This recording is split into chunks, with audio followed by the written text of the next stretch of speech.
I appreciate you tuning in today. Hope your Friday's been great. I hope your weekend is even better. So I got an email from Amir Barmore, who is on the Parcel Fabric team there at Esri. He responded to my video from a couple weeks ago, saw some of the struggles I had, and offered some advice on how I could fix them. First of all, he said the author of the Expanse series is James S.A. Corey, and I knew that. I just blanked on it when when I was filming or streaming. So James S.A. Corey is a pair of guys that write under that name. They wrote The Expanse together, and they actually have a new series coming out that also is being turned into a TV show called The Mercy of Gods. I just finished book 1 of that. I can't remember what the name of it is though. So Amir, if you're watching this, maybe let me know what the name of that book is. I could run down and get it, but I don't think I'll do that. He also talked about stringing arithmetic operations together in the COGO entry grid. I mean, one or two. I mean, it'd be nice if it followed arithmetic operation precedents. I don't know. What do you guys think? Do you think we need? I could see using it for pluses and multiple pluses and minuses, because like we've seen in a couple of videos or streams I've done, there are those backlot lines where they're split up weird and you have to do more than one. I think that'd be kind of nice. I guess I could submit in an idea request for that. Another thing he mentioned was, so he talked about my frustration with the lines not being drawn correctly, and I had to re-add he says they don't have scale dependency. So I was having some lines disappear when I would zoom to certain scales. He says they usually don't have line or scale dependency. Amir, I just turn them on and make them thicker so they're visible during the live stream. So that's all I'm doing. Usually I just leave them with their default symbology. And then he talked about when I lost a traverse that you can trace an existing set of lines. Like with this set of lines, I had to stop last time because we ran out of time. And I'll show you what he means by tracing those lines, and they get automatically loaded into the traverse grid. So I'll show you that later. But first, he also mentioned you can set pro to autosave. I don't like to do that because sometimes I'm doing stuff intermediately and I don't want to save everything, because then I'd have to go back and delete all that. So I like to be in control of when saves happen, and I guess I'll live with forgetting to save edits. So if you were with me last time I streamed, welcome. By the way, welcome to everybody who's joining me live. Appreciate you coming here. And as I've mentioned before, if you watch live, you don't get ads. If you watch the recording, I turn the ads on for the recording. So you can also pop questions into the chat and I can respond live. So there are benefits to watching live. Also, I would really enjoy to do an interview with you folks that are working with parcel data. Want to know what your struggles are, what your frustrations were, especially when you first started. Things that you struggled with, like were curves easy? Were they hard? What was hard to get your head around? Stuff like that. So send me an email at gischops@gmail.com and I'll respond to that and send you my schedule, and we can get a time where we can do a Zoom meeting. I record those, but I don't post those because, I mean, they're so that I don't have to take notes. That's why I record them. So if you were with me 2 weeks ago, I also hope everyone had a great Thanksgiving. That's why I didn't stream last week. Hope you had a great Thanksgiving if you're in the US, and if you aren't in the US, hope you had a great week last week. Uh, so if you were with me last time, I pooched the ground to grid. I did the correction, or the ground to grid correction between these 2 points, and I didn't do my homework and didn't realize I needed these 2 points. So I've gone through and done the ground to grid based on the real 2 points and the bearing between those two. So I've added that point, and then for the sake of time, I just started entering the subdivision without a ground to grid correction. So I added this first connection line. This is after correcting for scale and rotation. So this line is what this line should be. So I'm going to show you how I am going to fix my goof. So I'm going to zoom out to the whole area so that I can see the subdivision, and I've got everything selectable in here so that I'm going to select everything.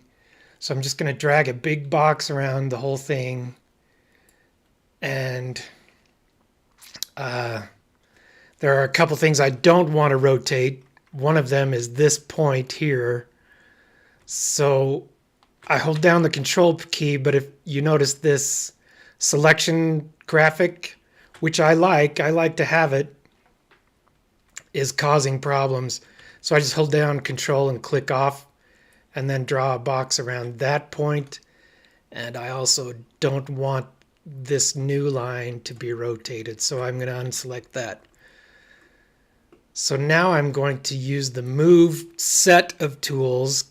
When you open up Move in the Modify Features pane, it gives you Move, Rotate, and Scale. I'm going to rotate. When you do that, it drops an anchor point with a rotate circle around it.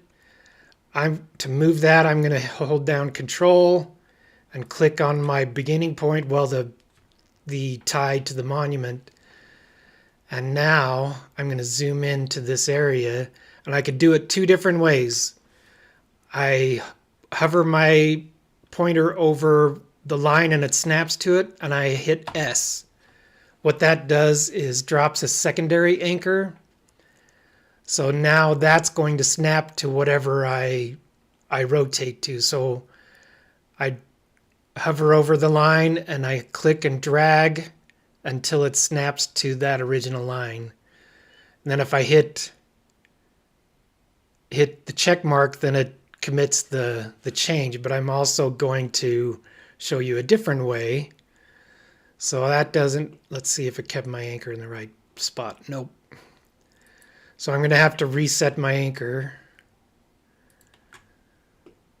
So that was holding down Control and clicking. I can also enter the angle manually, and the angle is, it's not going to let me, but the angle is 11 minutes and 38 seconds. Negative 11 minutes and 38 seconds.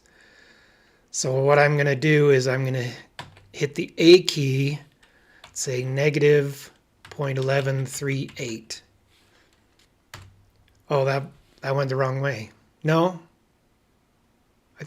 Yeah, it went the wrong way. So I hit angle again. I think I just need to hit 0.1138. That gets me the right angle. No, it didn't. Oh, this is another thing I'm going to show you. So it didn't work because I've got topology. If I come up and change that to nope topology, now I hit rotate. I'm going to have to put my anchor in again.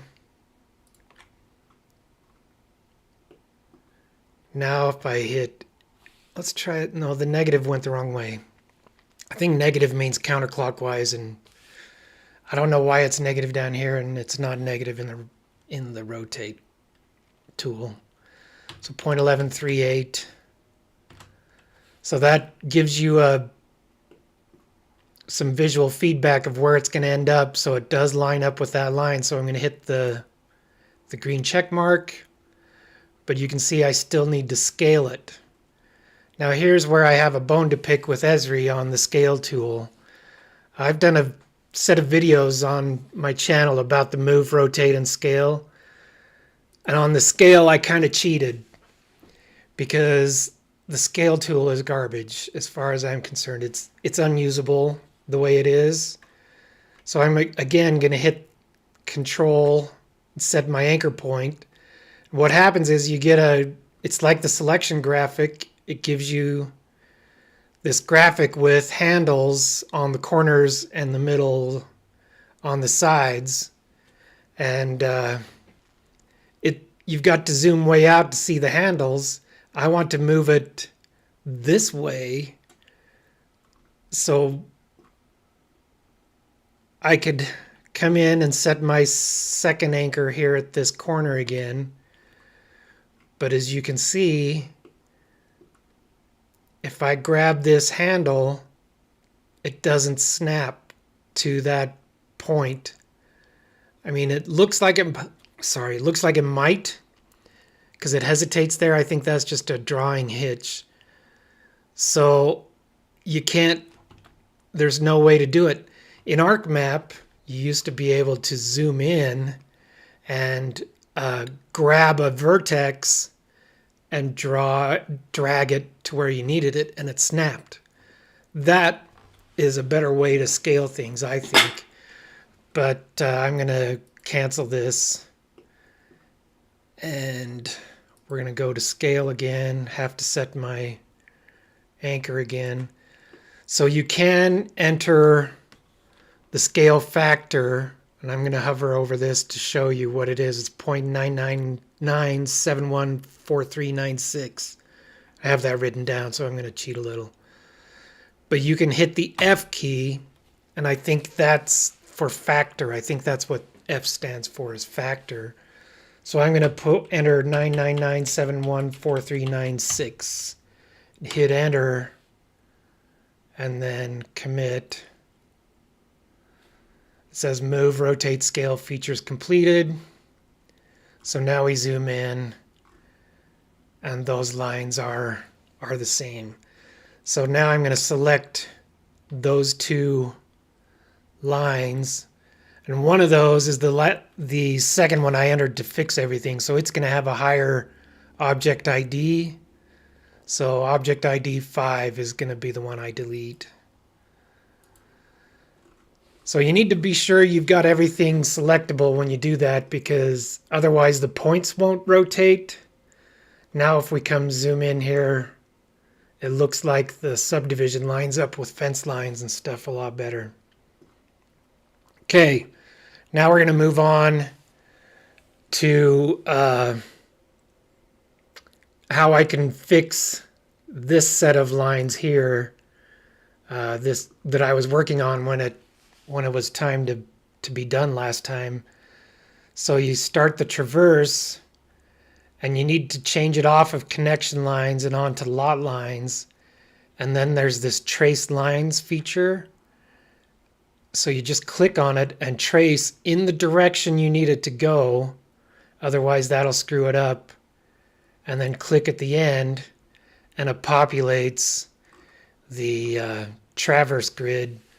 So, and then you can set the closing point, which is going to be right here.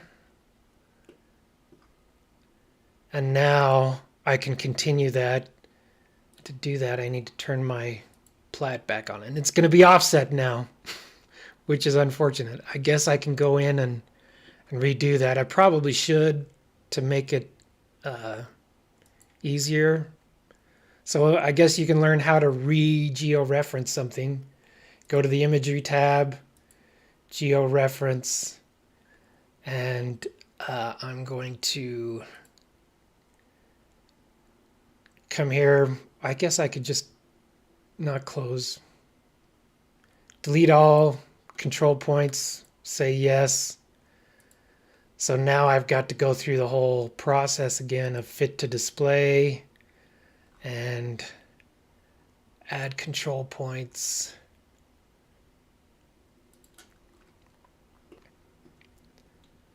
and re-georeference that subdivision plat. So if you haven't seen any of these videos I've done on georeferencing before, you want to have a nice spread of points. That way the georeferencing is more accurate. Not sure why it's not drawing now.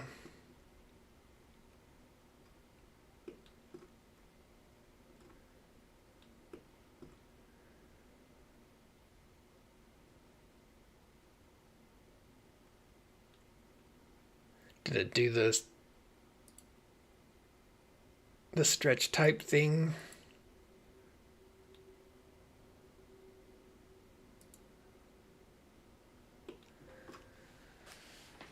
So maybe redoing the georeferencing might not be as easy as I hoped. Anybody know what I'm doing wrong? I guess I could zoom to layer. Yeah, I don't know what's going on, why it's tiny. I guess I can do another, maybe that auto georeferencing screwed things up. But I need to figure out where else I can do one, because this is all on a curve, which makes it difficult. Maybe I can do it on, I'll do it on this line here, because I think there's a corresponding point on that. Yeah, right here. Well, that made it weird. Okay, we're going to clear that.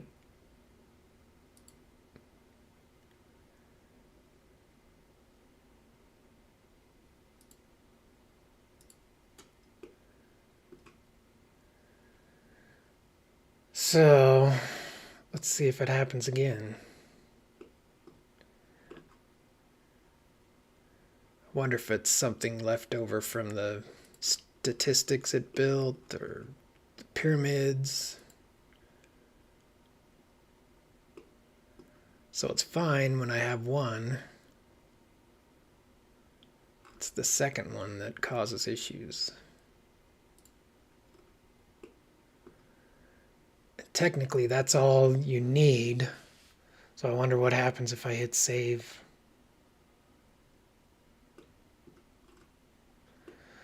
All right, we're gonna remove that. I'm gonna delete the statistics. Man, this is gonna take up all my time today.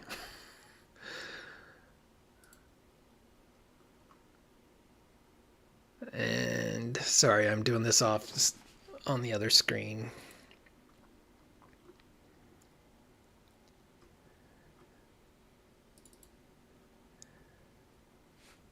So what I'm doing is I'm deleting all the, I guess I can do it on, no.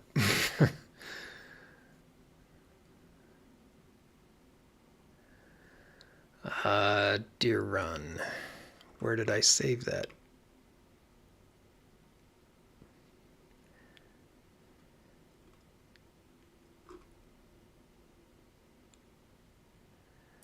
I don't even know where that was, so if I hit undo,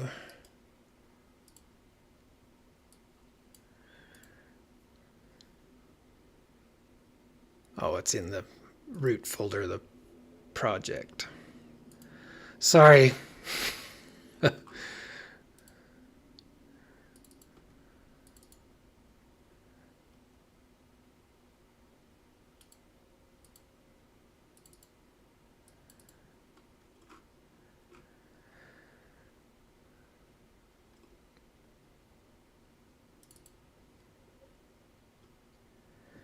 Okay, what I'm doing here is I'm deleting the .tfwx file and the .aux.xml file, and just anything with the same name as your .tiff file. That will get rid of all your all the stuff Esri adds to georeference it. So now I'm going to add that back.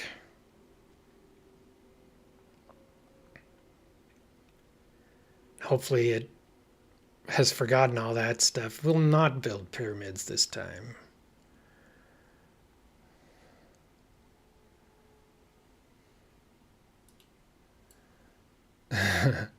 TH says he's glad to see he's not the only one who has georeferenced images go rogue. Yeah, I don't know what it was. Okay, we're going to start over, go to imagery and georeference.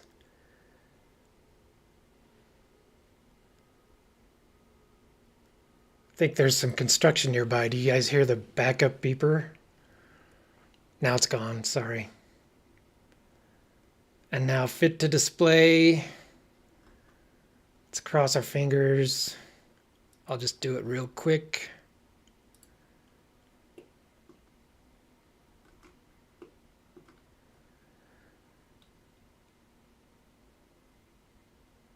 So while I'm doing this, I'll tell you, it's hard to find plats to do. So if you guys have a plat that's maybe interesting, oh, I missed. Did I do the wrong?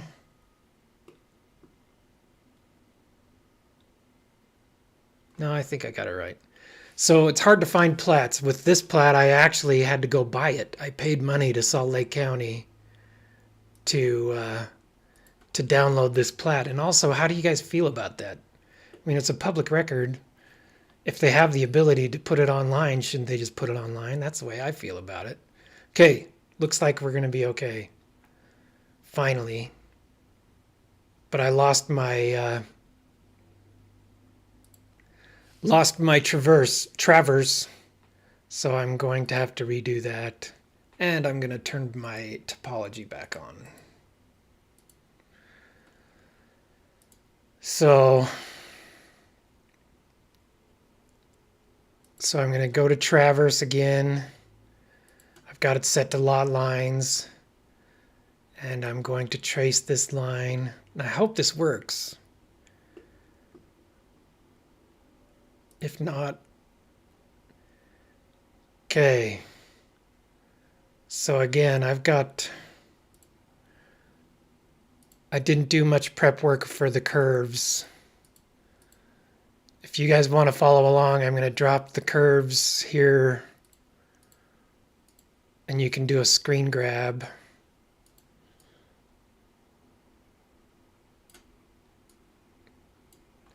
So here are the curves. If you want to do a snapshot of that and use those to follow along, I'll give you a couple minutes here. So TH says most counties in his area or her area, I'm not sure, do not charge, but one does, $250 per plat.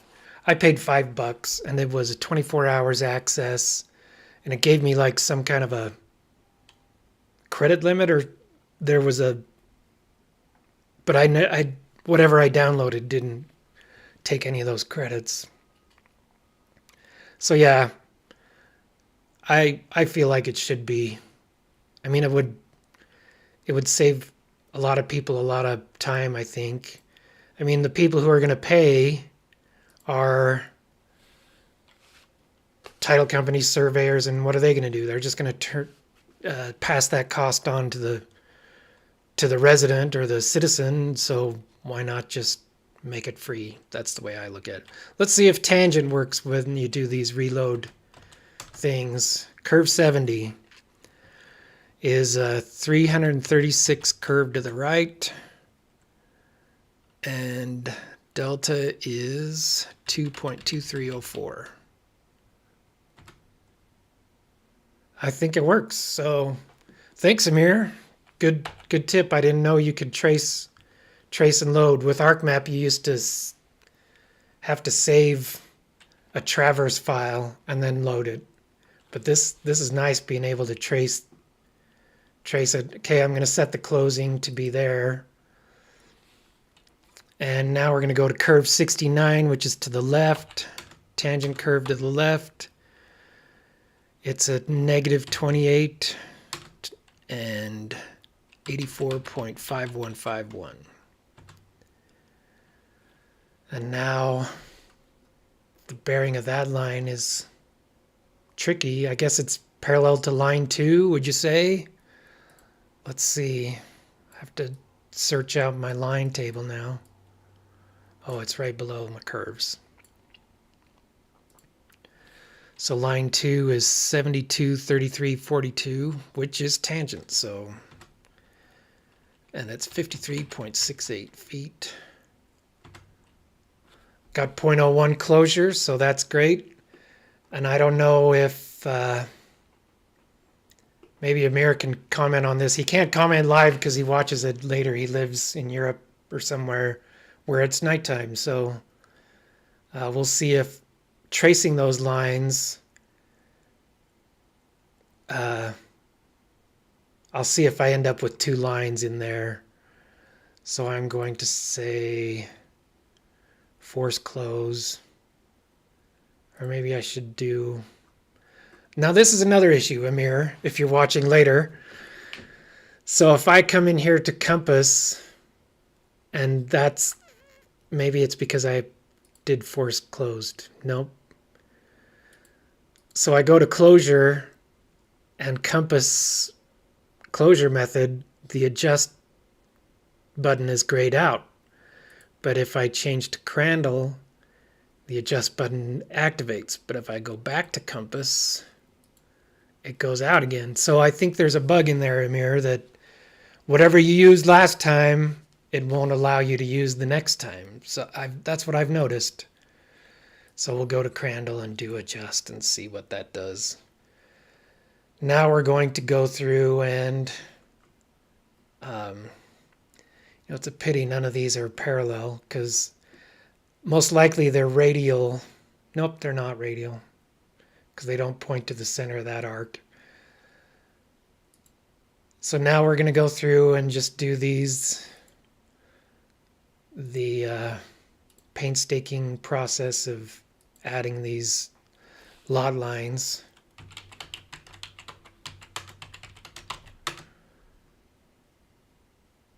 And maybe I should see if I could thicken up this line now.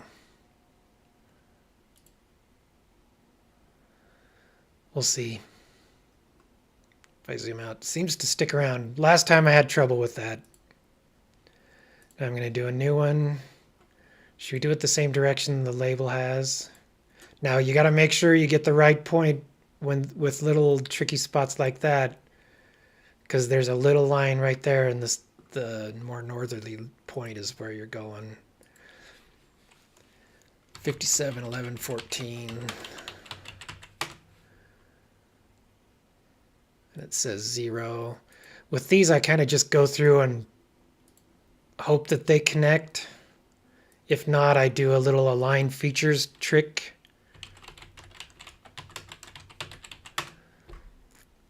So I hope I don't check the force close. I hope it does, because it's within the tolerance.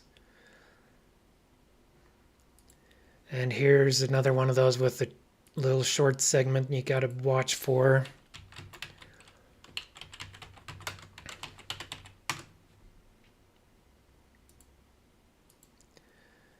This is my, I know I've said it before, but it's my least favorite part.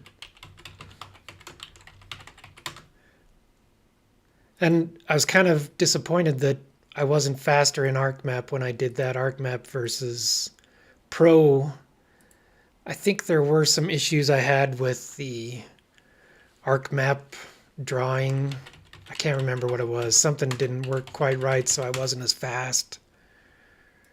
But I was faster in Pro than I thought I'd be. I mean, I thought all this clicking would take forever. And, I mean, to save us from carpal tunnel, it'd be nice to not have to do that.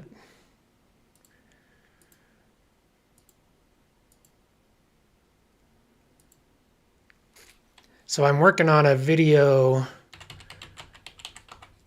that I'm going to maybe release next week about gift ideas for geographers. So if you have any, if somebody gave you a really cool geography related gift, let me know because I could add it to my list.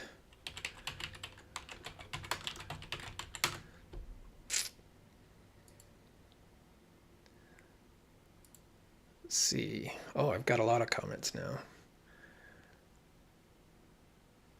Oh, sorry, TH, I didn't see this while I had that traverse up.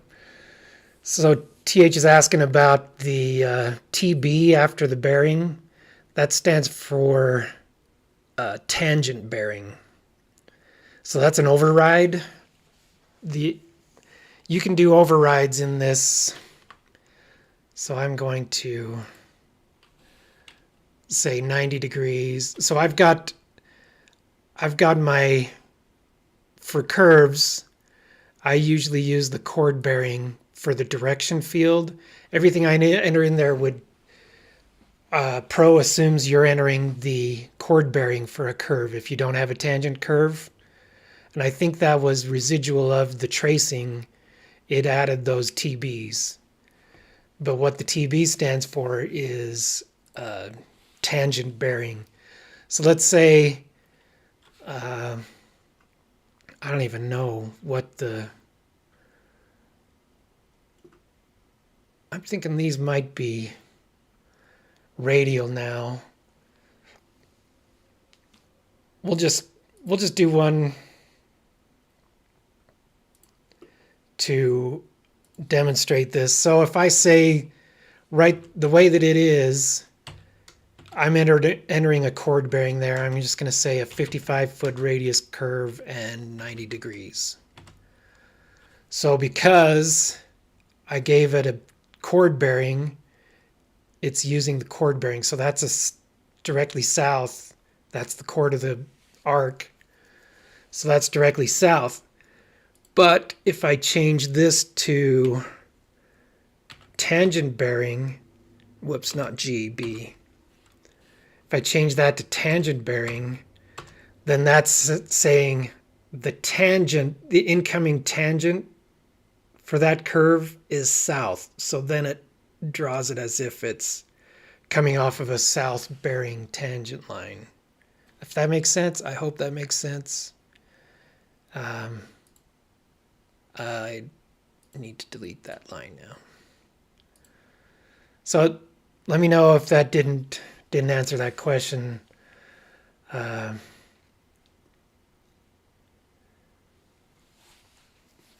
So I don't know is that Michelle? Sorry. It's hard with usernames. If I had actual names, is there a class through Esri that you can recommend to learn basics like curves, etc.? I haven't really looked at that stuff. I know they do have training courses for parcel data. I haven't really looked at it. I had to teach myself all the basics of curves. There are, like I say, if it's a tangent curve, you only need two parameters. I use radius and delta, which delta is the center angle of the curve. So if you take a pi, the delta is that angle there between the radial lines that go to the center of the circle. And then I use the radius, which is the length to the center of the circle. I taught myself everything about curves, and I know they can be really intimidating. I would recommend sending me an email, and we'll get on. I'll do an interview with you, and I'll talk to you about curves, and I can help you out with that. They're really not that tough. I know a lot of people that start out in COGO really struggle with curves, and they're intimidated by them, but they're not too bad once you get a grasp on them. Let's continue with our lot lines.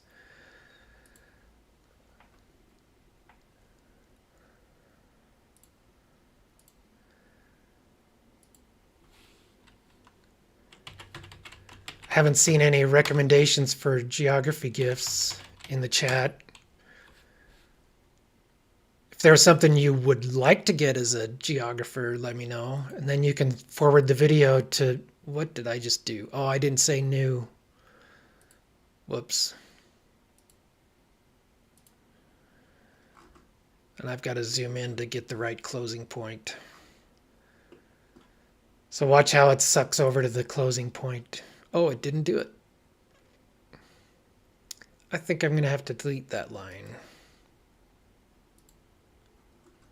Because I messed it up. I didn't hit new, and so it screwed up.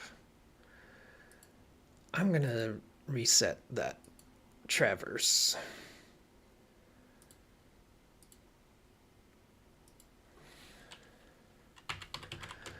Some things I've gotten are books, like coffee table books, or old maps. People have given me old maps. That was pretty cool.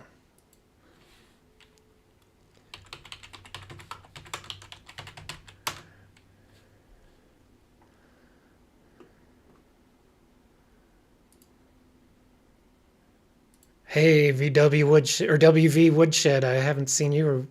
What did I do? I didn't do it again. I need to quit looking at the chat and just focus. We're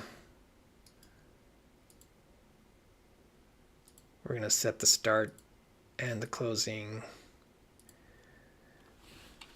Kept the bearing in there, so that's nice. And the distance. Now I hit new. So that's another thing I've thought about, is when you're in the middle of a process and you get interrupted, how often that causes the most errors in data entry. If you think about it like, I think about it how I've got a routine of shaving. I've got a pattern that I do on my face, and if I get interrupted, I forget where I was and miss a spot.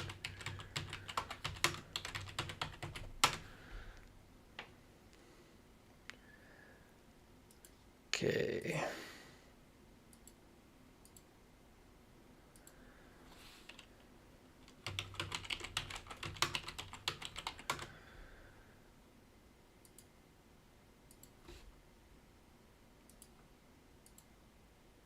Now this one's got a wonky closing because I think they have a trail that goes through here.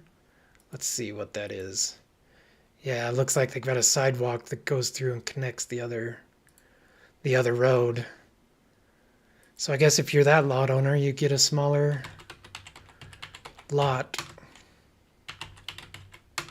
Now we're doing a curve. That's curve 53. Let's see. Curve 53, and it's not tangent, so I can't just hit star. So the chord bearing is 62, 34, 11 to the northeast. And I put 0 there. 53 is a 357.5 foot radius curve. The delta is 7.4833. Except I didn't say left. So you see how it goes? It goes the other way. Concave instead of convex. So I can easily fix that by just adding a negative in front of that, and then it'll flip it over. And then the last line is south. Are you guys able to read the bearings on this plat? Do I need to zoom in more? I have it set to where I can see it. I didn't set the closing. So when I do that, I zoom in and make sure I'm setting the closing in the right spot. And there you saw it snapped over to it. I don't know what happened earlier.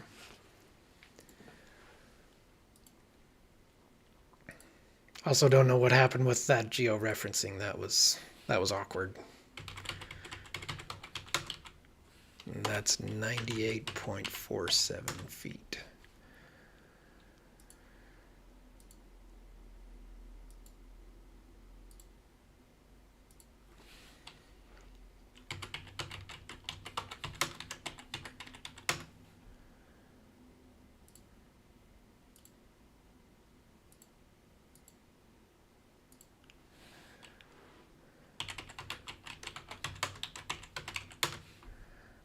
See, get chat back up. So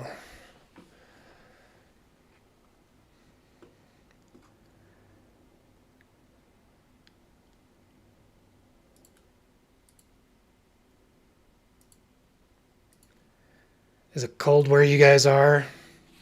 It started getting cold here in Utah. We've got a little snow in the shady areas, but not much sitting around. Haven't been skiing yet.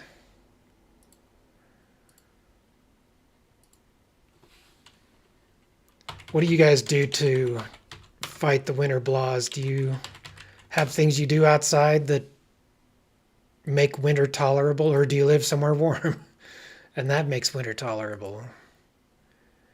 We go skiing. We try to do stuff outside as much as we can. Go for walks, that kind of thing. Minnesota's cold. Oh, yeah. I've never experienced the upper Midwest in the winter. I've been up to Canada in Alberta for Christmas time. That was cold. They said it was just the week we were there, and then it went back to above 0 Fahrenheit. Below 0 Celsius isn't too bad in my book, because I mean 0's freezing. It's below freezing most of the winter here.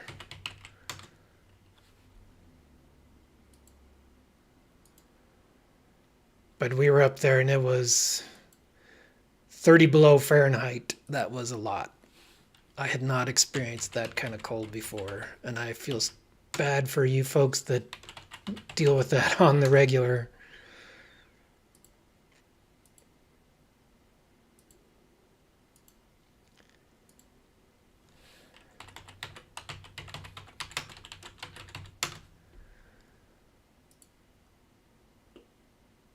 So it looks like I might get this subdivision done.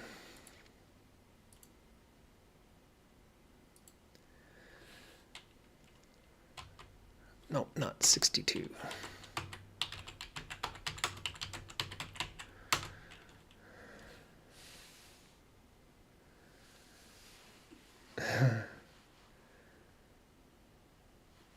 Washington State. Do you live on the coastal side or the other side? I've been to Seattle in the winter. That was pretty cold. Oh, looks like I didn't split that line. So do you see how I'm not snapping there? I forgot to split that one little line. So I'm going to cancel that, select that line. And I selected a bunch of stuff, so I'm going to come over here, right-click this, and make that the only selectable layer. And then just bump my little box. See, that's why I like that selection graphic, because I can just bump it. I don't have to... I mean, it's the same effort, but I think it's kind of cool. And somebody told me that they've turned that selection graphic off by default now. So if you want to know how to turn that back on, you go to Options. And let's see, I think if you go to this, it gets you to Options. Nope. Which one? That one. So if you go to Selection Options and then display the interactive selection graphic, that is, that's how you turn that graphic on. So I need to divide that line. To get there, I need to go to the parcel record workflows, divide.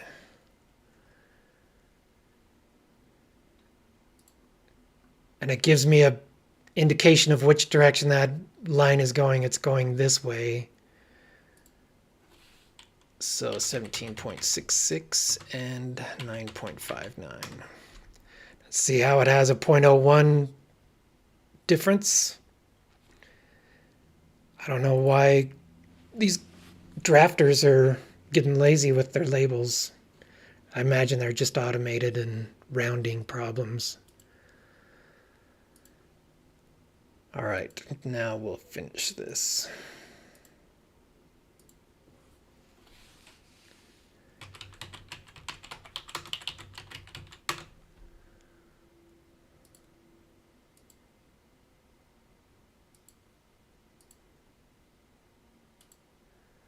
So I don't know if along with the cold comes inversion here in Utah. We have valleys that don't get a lot of airflow and a lot of cars driving. So we get the inversion, which is just it's like it's overcast, but it's not really. It's just pollution that hangs out above you that's trapped by the mountains. I think we have some of the worst air quality in the world when that's going on.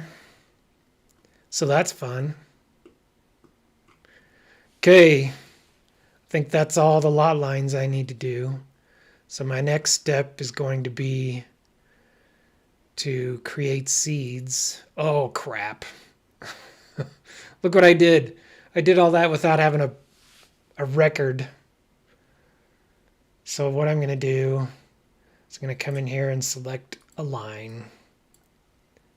I can go to, it doesn't have recently used records, so I'm going to activate the record of the selected feature.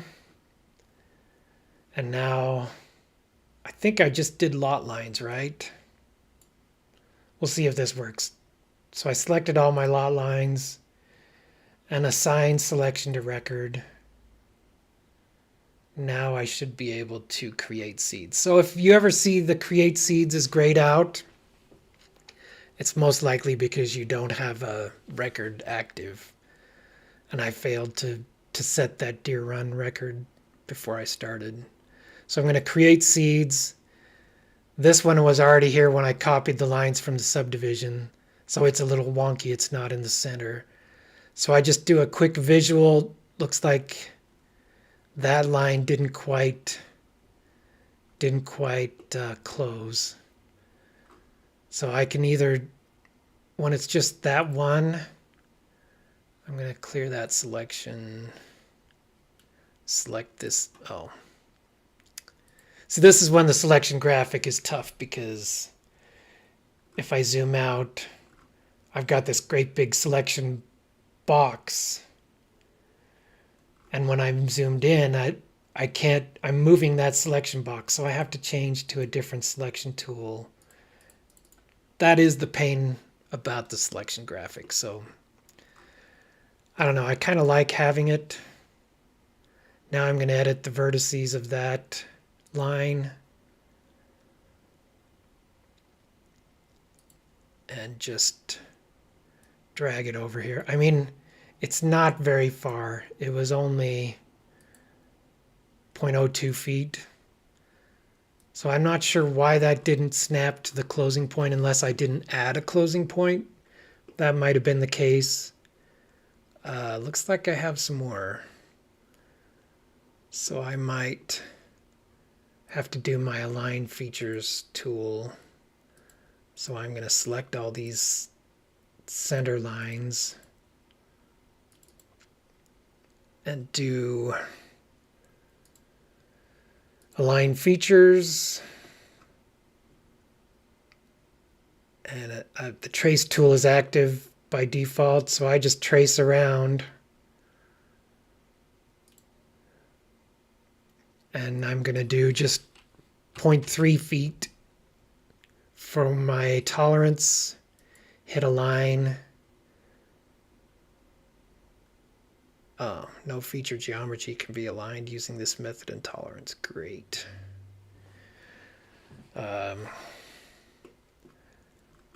Not sure why that's happening.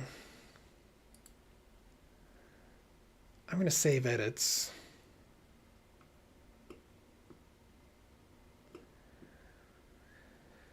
I don't know why some of these are having trouble. Looks like it's not looks like that one had an issue. I also don't know why it's not letting me do that align trick. Looks like I've got 9 minutes left. Let's try create seeds here. So I did get that one done. Looks like this line, I can tell it which line it is because it drops the seed on the line in the center. So this line and this line didn't get it, didn't close.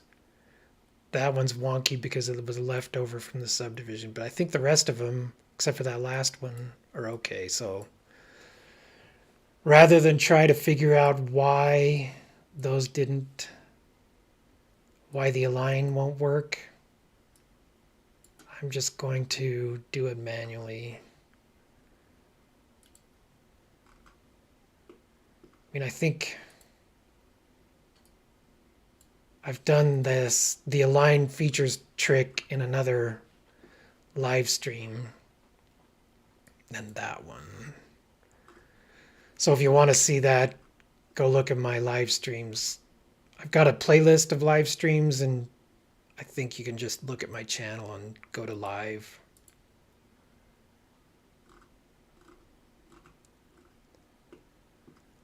And then this one was bad. And this one I went this direction.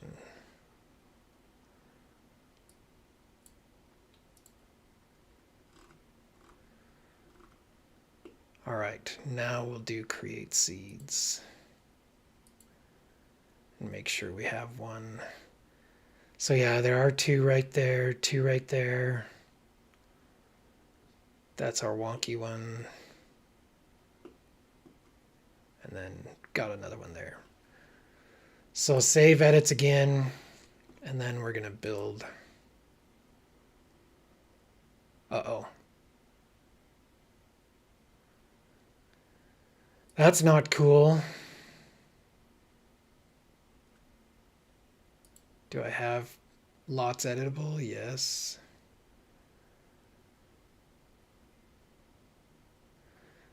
Huh. So I guess I save the project.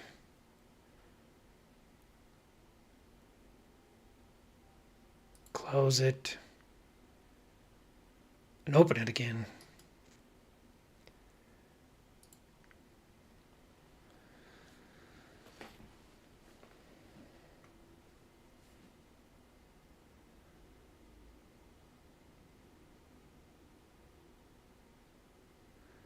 Ignore all my icons.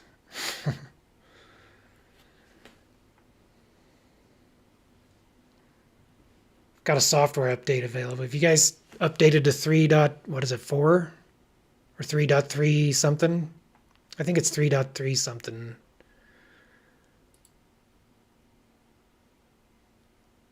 Let's see.